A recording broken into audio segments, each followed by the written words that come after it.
दिग्गज गायिका आशा भोसले जी को मुंबई के ब्रीच कैंडी अस्पताल में भर्ती कराया गया है। उन्हें कार्डियक अरेस्ट आया था, लेकिन अब डॉक्टर कह रहे हैं कि उनकी हालत स्थिर है। पूरा देश उनके लिए प्रार्थना कर रहा है। पीएम मोदी ने आज बंगाल के दक्षिण दिनाजपुर में रैली की। उन्होंने कहा कि टीएमसी का लूट और झूठ का राज जल्द खत्म होगा। चुनाव का माहौल गर्मा गया है। बिहार में सियासी उथल पुथल। कल यानी 13 अप्रैल को नीतीश कुमार के इस्तीफे की खबरें तेज हैं। क्या बिहार में फिर से पलटवार होगा?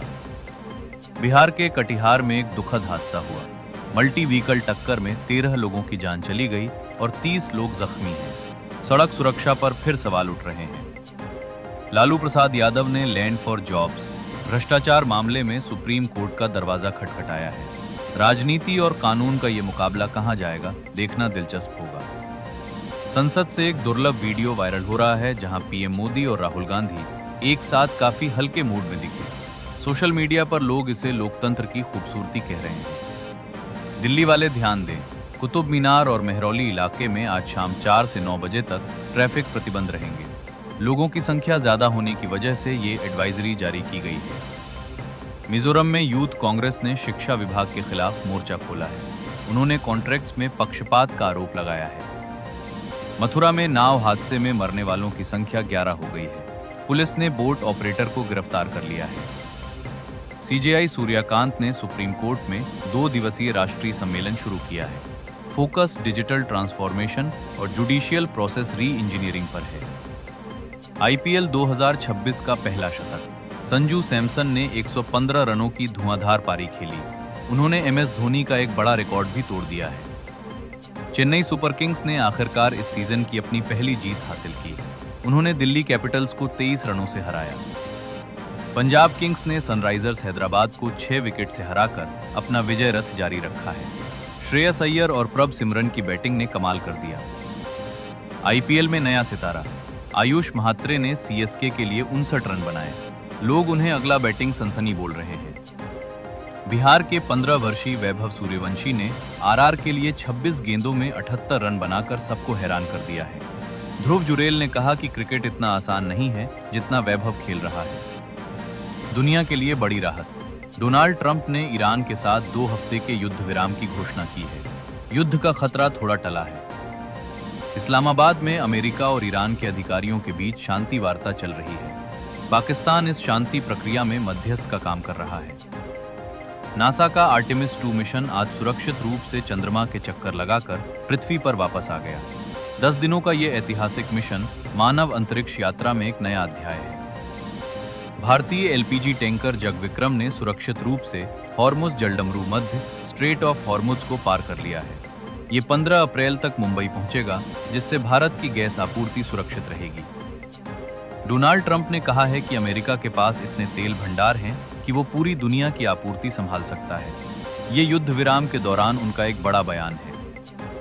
सरकार ने कच्चे तेल पर विंडफॉल टैक्स बढ़ा दिया है। इसका असर तेल कंपनियों के शेयरों पर दिख सकता है। पेट्रोल डीजल की कीमतों पर क्या असर होगा, ये बड़ा सवाल है। निफ्टी और सेंसेक्स आज अस्थिर रहे। ईरान यूएस युद्ध विराम की खबर से बाजार में थोड़ी रिकवरी दिखी है, लेकिन निवेशक अभी भी इंतजार करो और देखो की स्थिति में है। सोना फिर से महंगा।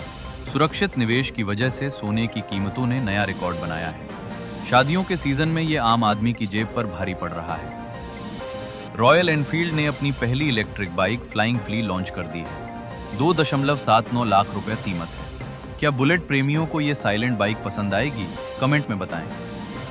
ग्लोबल मार्केट में बिटकॉइन और इथेरियम में बड़ी गिरावट देखी गई है। नए नियमों की अफवाहों ने निवेशकों को डरा दिया है।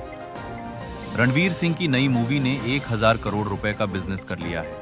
ये उनके करियर की सबसे बड़ी हिट बन गई है। आशा ताई के बेटे ने अस्पताल के बाहर मीडिया से बात की। उन्होंने कहा कि डॉक्टरों ने सर्जरी टाल दी है क्योंकि दवाइयां काम कर रही हैं। फैंस ने अस्पताल के बाहर भीड़ जमा कर ली है। कोचेला फेस्टिवल में इस बार भारतीय कलाकारों का दबदबा है। पंजाबी और इंडी पॉप संगीत पर पूरा अमेरिका झूम रहा है।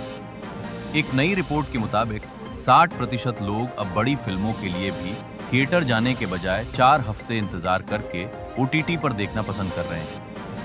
सोशल मीडिया पर आज एक बड़े साउथ स्टार का डीप फेक वीडियो वायरल हुआ। आईटी मंत्रालय ने एडवाइजरी जारी की है कि एआई से बने वीडियो को सत्यापित किए बिना साझा न करें। जेईई मेन सेशन 2 की आंसर की में कुछ त्रुटियों की शिकायत आ रही है। एनटीए ने कहा है कि वे छात्रों की आपत्तियों की दोबारा जांच करेंगे। पोस्ट ग्रेजुएट प्रवेश परीक्षा CUET-PG की आंसर की आज रिलीज हो गई है। छात्र आधिकारिक वेबसाइट पर चेक कर सकते हैं। भारत में एआई प्रॉम्प्ट इंजीनियर्स की मांग 400% बढ़ गई है। आईटी कंपनियां अब कोडिंग से ज्यादा एआई हैंडलिंग स्किल्स पर फोकस कर रही हैं। गुआम और फिलीपींस की तरफ एक बड़ा तूफान सिनलाकू बढ़ रहा है। एयरलाइंस ने कई उड़ानें रद्द कर दी हैं।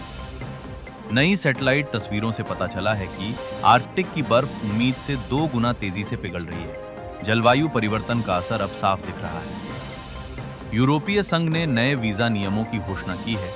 अब भारतीय छात्रों और श्रमिकों के लिए कुछ देशों में आवेदन करना मुश्किल हो सकता है। इंडियन सुपर लीग के फाइनल की तैयारियां जोरों पर हैं। मोहन बागान और मुंबई सिटी के बीच बड़ी टक्कर होने वाली है। भारतीय एथलीटों ने अभी से 2028 ओलंपिक के लिए विशेष प्रशिक्षण कैंप ज्वाइन कर लिए हैं। सरकार ने बजट में 20% की बढ़ोतरी की है। वर्ल्ड चेस चैंपियनशिप की बातें फिर गर्म हैं। मुकेश की फॉर्म को देखकर लगता है कि इस बार खिताब भारत आएगा। दोस्तों, आज शिक्षा क्षेत्र में एक बड़ी खबर आई है। भारत के कई सरकारी स्कूलों में एआई ट्यूटर्स का ट्रायल शुरू हो गया है। ये एआई बच्चों के संदेह को उनकी स्थानीय भाषा में हल करते हैं। स्वास्थ्य मंत्रालय ने आज आयुष्मान 2.0 का ड्राफ्ट साझा किया है। इस बार फोकस सिर्फ इलाज पर नहीं, बल्कि निवारक देखभाल प्रिवेंटिव केयर पर है। इसरो ने आज पुष्टि की है कि 2030 तक भारत अपना पहला स्पेस टूरिज्म मॉड्यूल लॉन्च कर देगा।